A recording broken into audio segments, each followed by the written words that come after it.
Hi friends, this is Subbu. మీరు చూస్తున్నారు Subbu from Sivapuram YouTube channel. ఈరోజు మన ఎపిసోడ్ ఏమంటే రెడ్డమ్మ తల్లి జీవిత చరిత్ర ఎపిసోడ్ 3.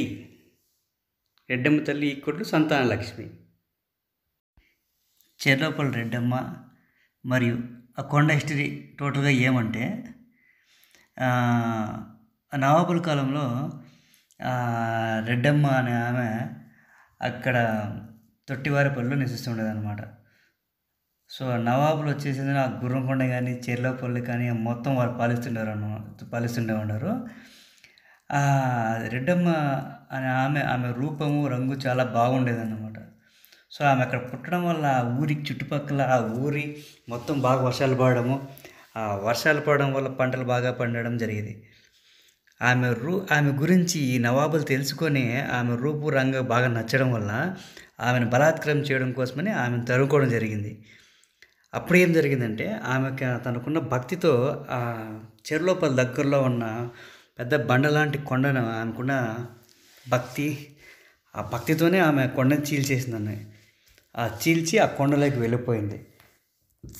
తర్వాత ఆ కొండను తన భక్తితో తిరిగి క్లోజ్ చేసేసింది. ఇది ఓవరాల్గా రెడ్డమ్మ కొండ ఒక చరిత్ర. తర్వాత రెడ్డమ్మ తల్లిదండ్రులు వెతుకుతూ ఈ కొండకు వచ్చారనమాట. అక్కడ అమ్మవారు ఈ విధంగా చెప్పారు, నేను ఇక్కడ ఉన్న గుహలో శిల అయిపోయినాను కాబట్టి మీరు ఇక్కడికి వచ్చి మీకు ఏమైనా కోరికలు కావాలంటే కోరుకోండి, అవి నేను నెరవేరుస్తాను అలా చెప్పడము అమ్మ జరిగింది. తర్వాత ఏం జరిగిందంటే చాలామంది భక్తులకు ఆ దారిలో వెళ్ళే వాళ్ళకి అమ్మవారు పిలిచినట్టుగా రావడం విలపడము, తర్వాత వాళ్ళు వెళ్ళి అమ్మవారి కోరికలకి చెప్పడము, ఆ కోరికలు అమ్మవారు తీర్చడము. ఒక సందర్భంలో అమ్మవారే డైరెక్ట్గా వాళ్ళతో మాట్లాడినట్లుగా మాటలు చాలా స్పష్టంగా వినపడినాయంట ఈ కొండ గుహలో నుంచి. సో తర్వాత వాళ్ళ అమ్మవారి తల్లిదండ్రులు ఏం చేశారంటే ఒక శిలకు అమ్మవారి యొక్క విగ్రహానికి తీసుకొచ్చి ప్రాణం పోసి అక్కడ పూజించడం జరిగింది. సో నిత్యం అక్కడ పూజిస్తూ ఉన్నారన్నమాట ఓవరాల్గా అక్కడ అమ్మవారిని. సో అది రెడ్డమ్మ కొండ భక్తుల యొక్క హిస్టరీ చరిత్ర. సో ఇది ఫస్ట్ మార్గం అన్నమాట. ఈ దారిలో వెళ్తే మెట్ల మార్గం. ఈ మెట్ల గుండా వెళ్తే అమ్మవారిని చేరుకోవచ్చు. అంటే దగ్గర అప్రాక్సిమేట్లీ గర్భగుడి వరకు వెళ్తుంది అన్నమాట ఈ దారి. సో ఇది ఒకటో మార్గము. రెండో మార్గం అంటే అటు సైడ్ ఉందన్నమాట. అటు సైడ్ అంటే సో ఇది రైట్ సైడ్, అది లెఫ్ట్ సైడ్ వచ్చేసిందను సిమెంట్ రోడ్తో డైరెక్ట్గా దగ్గర గర్భగుడి వరకు సిమెంట్ రోడ్ వేశారనమాట. సో ఇది ఫస్ట్ దారి, అది సెకండ్ దారి. ఈ ఆదివారం రోజు భక్తులు ఒక జాతరలా వస్తూ ఉంటారు. ఆదివారం రోజు మరియు గురువారం రోజు కూడా ఇంకా ఎక్కువ వస్తూ ఉంటారు. బట్ మామూలు రోజుల్లోనే ఈ విధంగా ఉందంటే ఇంకా జాతర రోజులు భక్తులు ఏ విధంగా వస్తారో, వాళ్ళ సందడి ఏ విధంగా ఉంటుంది అనేది చాలా బాగుంటుంది. మరి ఆశ్చర్యం వస్తుంది. సో ఈ స్టెప్స్ మార్గంలో వెళ్తూ ఉంటే ఇంకా ఒక్క నిమిషంలో అమ్మవారి గర్భగుడికి ఈజీగా చేరుకుని వచ్చి స్టెప్స్ మార్గంలో అయితే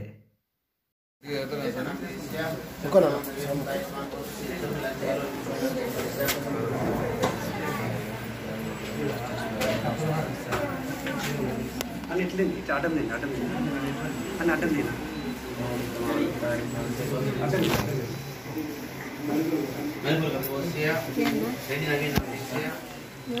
Anjanam desya, Narayanam desya, Lakshmanam desya,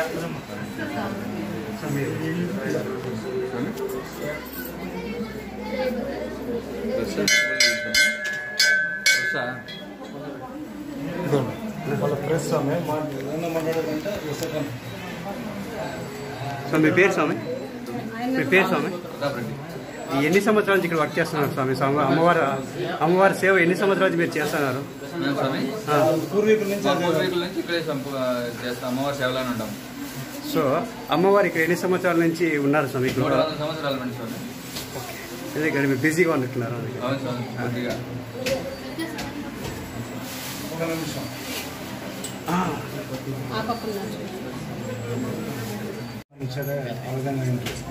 so మీ పేరు స్వామి? నా పేరు టి మోహన్ రెడ్డి స్వామి. ఈ అమ్మవారికి ఎన్ని సంవత్సరాలు మీరు సేవ చేస్తారు? అమ్మవారికి 300 సంవత్సరాల నుంచి మా పూర్వీకులు అందరూ 1 by 1 వంశపారపరంగా ఇక్కడ అమ్మవారి సేవల్లో చేస్తూ ఉన్నాం స్వామి. మేము అమ్మవారి చరిత్ర ఏంటంటే, అమ్మవారి సంతానం లేని వారికి సంతానం ఇస్తారు. ప్రతి ఒక్కరూ కొంగు బట్టి కోరుకున్న వారి ప్రతి ఒక్కరికి అమ్మవారి కొంగు బంగారం అవుతుంది స్వామి. ఇక్కడ అమ్మవారు పవిత్రంగా ప్రతి సండే పూజలు ఎక్కువగా ఉంటాయి. ప్రతి రోజు మిగతా రోజులు ఉంటాయి. అమ్మవారికి సంబంధించింది పసురు అయితే సండే ఒక్కరోజే ఇస్తారు స్వామి. అక్కడ వచ్చి పల్లెలో పసురు తాగి వచ్చి ఇక్కడ అమ్మవారి కోనేరు ఉంది. అక్కడ కోనేరులో తలస్నానాలు చేసి మునిగి అదే కలిబండ రాగిమాని యాపమాన చుట్టూ వరపడేసి 3 చుట్టూ తిరిగి అక్కడ వరపడాల. అక్కడ వరపడినప్పుడు అమ్మవారి సన్నిధిలో 1 hour 2 hours నిద్ర పట్టాల. నిద్ర పట్టిన తర్వాత అమ్మవారి సాక్షాత్తు వాళ్ళకి ఏదైనా కల్లో కనపడి ఒక పండులాగా ఒక కాయలాగా వాళ్ళకి సమర్పించాలి. అప్పుడు అమ్మవారు మాకు దయ కలుస్తుందని వాళ్ళకు 3-4 monthsలో సంతానము కన్ఫామ్ అయ్యి ఇక్కడ అమ్మవారికి సంతానం కంపల్సరీ 100% కాస్తానని తెలుసు. ఏ ఉత్సవాలు జరుగుతాయి స్వామి ఈ గుళ్ళో? ఇక్కడ దసరా ఉత్సవాలు, శివరాత్రి ఉత్సవాలు, న్యూ ఇయర్ సెలబ్రేషన్స్, ఇవన్నీ ఉగాది ప్రతి ఒక్కటి మన హిందూ పండుగలన్నీ కూడా మేము సెలబ్రేషన్ చేసుకుంటాం. ప్రత్యేకంగా ఈ ఒక్క రోజునే కాదు, ప్రతి సెలబ్రేషన్ పండుగలకు మేము సెలబ్రేషన్ చేసుకుంటాం. థ్యాంక్ యూ వెరీ మచ్ స్వామి. తొట్టివారిపల్లిలో అమ్మవారి కుటుంబ సభ్యులు ఉంటారనమాట. సో అక్కడ వాళ్ళు పిల్లలు కలగని వారికి ఆకుపసరు ఇస్తారు. అది సండే రోజు మాత్రమే ఇస్తారు. ఆ ఆకుపసరు అక్కడ తినేసి ఇక్కడ ఉండే కోనేరులో స్నానం చేసి మళ్ళీ అక్కడ రాగి చెట్టు దగ్గర అమ్మవారికి వరపడాలన్నమాట. సో వరపడిన తర్వాత అమ్మవారి కళ్ళలో కనిపించి ఏదో రూపంలో కాయో పండు రూపంలో కనపడించి చెప్తారు. సో ఎప్పుడు పిల్లలు పుడతారు ఏంటి ఏమి అనేది చెప్తారు. ఇక్కడ ఫేమస్ ఏమంటే పిల్లలు లేని వారికి పిల్లలు పుట్టడానికి కోసమని ఇక్కడ అమ్మవారికి వచ్చి వరపడతారు. అది ఈ రావి చెట్టు కింద వచ్చి ఇలా పడుకొని వరపడము. తర్వాత అంతా అయిపోయిన తర్వాత ఒక చెట్టుకు ఒక రాయి కానీ కాయ కానీ అలా చెట్టు కడతారు. అలా కట్టడం వల్ల పిల్లలు పుడతారని భక్తుల యొక్క ప్రగాఢ విశ్వాసము అండ్ నమ్మకం ఆల్సో. ఈ గుడికి వచ్చే ముందు 1-2 సార్లు ఇంటికాడ చెక్ చేసుకోవాలి. సో ఇంట్లో అంత పరిశుభ్రంగా ఉందా లేదా, లేకపోతే ఏమైనా చికెన్ కానీ మటన్ కానీ అలాంటి తినేది ఏమైనా వస్తే ఇక్కడ అమ్మవారి దగ్గర ఉన్న కంత్రిగులు ఉన్నాయి, అవి హాని చేస్తాయని భక్తులు చాలామంది చెప్తున్నారు. నేను కూడా పేపర్లో చదివాను, అది నిజంగానే ఇలా జరుగుతుందంట. సో వచ్చేటప్పుడే చాలా పరిశుభ్రంగా రావడం చాలా మంచిది ఈ రెడ్డమ్మ కొండకు వచ్చేటప్పుడు. ఈ గుడి ఎక్కడుందంటే చిత్తూరు జిల్లా గుర్రంకొండ మండలము చెర్లోపల్లి పోస్ట్. చెర్లోపల్లి రెడ్డమ్మ కొండకి వాయిలపల్లి నుంచి 30 కిలోమీటర్లు, గుర్రంకొండ నుంచి 10 కిలోమీటర్లు వస్తుంది.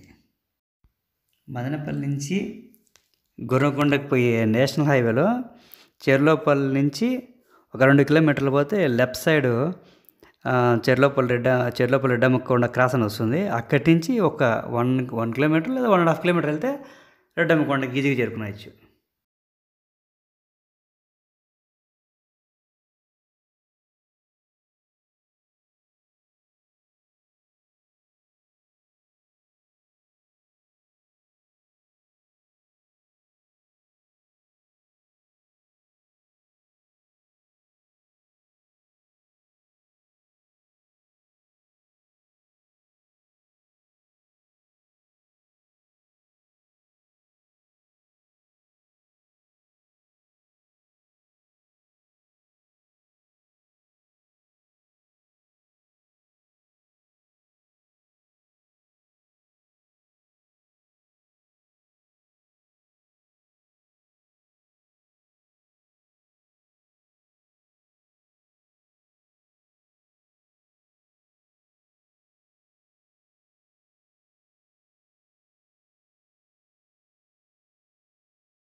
ఇక్కడికి వస్తారు మామూలుగా తొట్టివారిపల్లిలో పసరు ఇస్తారు. పసరు తాగి కింద కోనేరు ఉంది, కోనేరు మునిగి ఈ చెట్టు రావి చెట్టు వేప చెట్టు 2 చెట్లు అమ్మవారు అప్పుడు ఆ కాలంలో చెప్పింది వాళ్ళకు కూడా అప్పుడు పూజారికి కూడా సంతానం లేదు ఆ కాలంలో.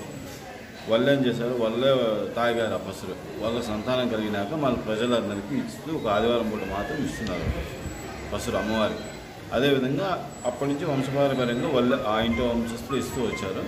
దాని తర్వాత వచ్చిన నవాబు అప్పుడు చేశారు కదా, వాళ్ళు ముస్లిమ్స్ కూడా ఇప్పుడు ఏం చేస్తున్నారు, వాళ్ళు కూడా వచ్చిందని ఈ వరాన వరబడి సంతానానికి వరబడిపోతుంటారు. మీరు అలాంటి పైన చూస్తూ ఉంటారు, వాళ్ళు వరబడినారు ఉంటారు. ముస్లిమ్స్ కూడా చాలామంది వరబడినారు. ఇక్కడ కర్ణాటక, తమిళనాడు అన్ని నుంచి వస్తారు. పట్టింపులు అంతా ఏం లేవు. ఇంకోటి అంటే ఇక్కడికి అంటుముట్టు రాకూడదు. అంటుముట్టు చావు పోయిన వాళ్ళు ఇక్కడ రాకూడదు. అదొకటి పాటించాలి. తినకూడదు అంతా తినకూడదు. ఈ ఇంటికి వచ్చిపోయినారు సంతానానికి వచ్చిన వాళ్ళు అవన్నీ పాటించాల్సి ఉంది. సో మీ పేరు స్వామి? మీ పేరు బాలకృష్ణ. మీ రోల్ ఇక్కడ?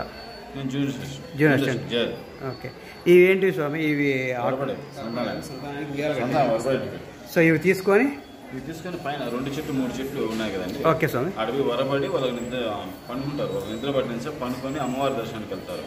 అక్కడ కాయ కొట్టుకొని బయట వచ్చినాక వాళ్ళకి మొదట ఏ రాయి దొరికితే అదే రాయి తీసుకొని ఉయ్యాల గుట్లో పెట్టి ఏ చెట్టుకైనా ఉయ్యాల కడతారు. సో ఈ బట్ట తీసుకొని రాయి కట్టి ఉయ్యాల కడతారు, చెట్టు కడతారు అనమాట. వాళ్ళకి మళ్ళీ అమ్మవారు ఏదో రూపంలో కనిపిస్తారు. వాళ్ళు ఏముంటే ఒక నమ్మకం ఏమంటే అమ్మవారు వచ్చిందని ఉయ్యాలు కట్టింటారు. వీళ్ళకి సంతానం అయిందా లేదా అని చూసుకునేకి ఆదివారం నైట్ కానీ ఎప్పుడు బేసవారం ఎప్పుడో విడుదలలో ఆయన చూసుకొని ప్రసాదిస్తుంది సంతానం. అలా వాళ్ళ కోరికలు నెరవేరుతాయి. చాలా మంది కూడా వచ్చారు, పిల్లలు కూడా కలిసి. ఇంకేమని చెప్పదలుచుకున్నారా? 99 భాగాలు జరుగుతుంది ఇక్కడ. ఇక్కడ మన తెలుగువారే కాదు, ముస్లిం భక్తులు కూడా వస్తూ ఉంటారు. వాళ్ళకి ఏమైనా పిల్లల సమస్యలు ఉంటే ఇటుకొచ్చి అమ్మవారితో వరపడితే వాళ్ళకి పిల్లలు కలుగుతారని బాగా నమ్ముతున్నారు. ఏమంటే అమ్మవారి దయ అలా ఉంది అన్నమాట భక్తులకి. ఎవరు భయం ఇది? మాది వచ్చి టీపస్వాళ్ళపల్లె, గురంకొండ మండలం టీపస్వాళ్ళపల్లె. ఎందుకు వచ్చారు ఇక్కడికి మీరు? మేమైతే ఇక్కడికి వచ్చి మామూలుగా అయితే యాక్చువల్గా ఇక్కడ దగ్గరే మాకు 4 కిలోమీటర్స్ ఇక్కడ నుంచి మా ఊరికి. మేము వచ్చి ఇక్కడ పిల్లలు లేరనేసి పిల్లలు కలుగుతారని ముందు ఇస్తే పొద్దున్నే వచ్చి తాగేసి ఇక్కడికి వచ్చి వరపన్నాము. వాళ్ళకి వచ్చి 3 సార్లుగా ఇక్కడికి వచ్చి 3 వారాలుగా మందు తాగాల. తాగిన తర్వాత మళ్ళీ ఫైనల్గా మనకు ఓకే అయితే ఈ అమ్మవారి పేరు పెట్టుకొని ఈ అమ్మవారికి పూజలు చేసుకుంటూ అప్పుడప్పుడు మనము ఆ అమ్మవారి పేరు పెట్టుకోవాలి పుట్టిన వాళ్ళకి. ఆ విధంగా అనేసి ముందు నుంచి మాకు తెలిసిన మా తల్లిదండ్రులకు తెలిసినప్పటి నుంచి ఇది మాకు తెలిసినట్లు ఉంది. దానికోసం అనేసి మేము రావడం జరిగింది. ఇక్కడికి వచ్చి ఇదే విధంగా అందరూ మాతో పాటు చాలామంది మాకు తెలిసినంత వరకు అమ్మవారి పేర్లు చాలామంది పెట్టుకున్నారు. మా పల్లెల్లో విలేజ్ల్లో చాలా వరకు చాలా బాగుంది మాకు తెలిసింది. సో ఇక్కడ అమ్మవారికి చాలా సత్యం ఉంది అంటారు మరి? అవును, చాలా సత్యం ఉంది. ఏ రోజుల్లో ఇక్కడ చూస్తారు అమ్మవారు? ఆదివారం ఒక రోజు ఎక్కువ ఉంటారు, మరి బేస్తవారము మ్యాక్సిమం ఆదివారం రోజు ఎక్కువ మందు తాగే వాళ్ళు ప్లస్ పిల్లలు కావాలనుకున్న వాళ్ళు ఆదివారం రోజు ఎక్కువ వస్తారు. ఇంకా తర్వాత వాళ్ళకి పిల్లలు పుట్టిన తర్వాత పేర్లు పెట్టుకుంటారు, తలనీళ్ళలో ఇక్కడే ఇస్తారు, ముక్కుబొల్లి చేసుకుంటారు. చాలా బాగుంటుంది. చాలా సత్యం ఉంది అమ్మవారిలో మాత్రం. అయితే నాకు తెలిసిన నుంచి ఇప్పుడు 20 ఇయర్స్ నుంచి చాలా వరకు బాగుంది. అంతకుముందు మా నాన్నవారు ఉన్నప్పుడు కూడా మా తాతగారు ఉన్నప్పుడు కూడా ఇక్కడ పక్కనే కాబట్టి కొంచెం బాగా తెలుసుకున్నాము. బాగా సత్యం ఉంది, చాలా బాగా సత్యము. ఎక్కువ మోస్ట్లీ పిల్లల వల్ల చాలా మంది ఎక్కువ వస్తారు. చాలా మంది కూడా అమ్మవారని చాలా మంది పుట్టారు. భక్తులు ఇక్కడ తలనీళ్ళు సమర్పించేసుకొని అక్కడ పక్కనే ఉన్న కోనేరులో స్నానం చేసి అమ్మవారి దర్శనం చేసుకొని వెళ్తారు. ఇక్కడ ఉన్న రెడ్డమ్మ తల్లి చిన్న విగ్రహము ఇక్కడ దర్శనం చేసుకొని మళ్ళీ పైకి విగ్రహం వెళ్తారు. ఇది రెండో దారి అనమాట. మా ఫస్ట్ వీడియోలో చెప్పాను కదండి, రెండో దారి అని. సో ఇక్కడ సిమెంట్ రోడ్డు వేశారు. డైరెక్ట్గా దగ్గర గడపదురు గర్భగుడి వరకు వెళ్తుంది ఈ దారి. సో ఎవరన్నా అమ్మవారి స్టెప్స్ నడచలేని వారు ఈ దారి గుండా వెళ్తే అమ్మవారిని చేరుకోవచ్చు. నా YouTube channel name Subbu from Sivapuram. Subscribe చేయండి, లైక్ చేయండి మరియు షేర్ చేయండి.